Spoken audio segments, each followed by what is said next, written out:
Jean-Pierre Salomon, Les Hommes du Président, c'est à l'affiche de l'association Cinéclap à Vienne. Alors, si on pouvait dire deux mots sur ce film et sur son auteur, Alan J. Pakula. Alors c'est un film qui raconte comment deux obscurs journalistes, Bob Woodward et Carl Bernstein, s'intéressent à un cambriolage qui a lieu dans les locaux du Parti démocrate à Washington, l'immeuble du Watergate, et ils découvrent qu'effectivement les cambrioleurs sont tous plus ou moins liés à la CIA et que derrière le cambriolage, il y a l'ombre du président De l'époque, président sortant de l'époque, Richard Nixon. Richard Nixon.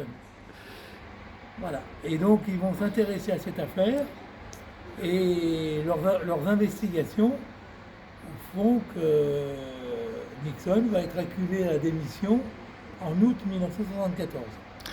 Si on parle de Alan J. Pakula, et puis aussi pasteur de Redford, qui est quand même l'acteur principal, et je crois le co-auteur, coproducteur, qu'est-ce qu'on peut en dire?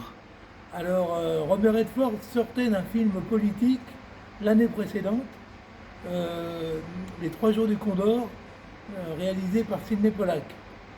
Et Alan J. Pakula, c'est aussi un réalisateur, j'allais dire, engagé, puisqu'en plus des Hommes du Président, il a fait un film qui s'appelle L'affaire Pélican, qui racontait comment une réserve ornithologique était menacée par les intérêts financiers.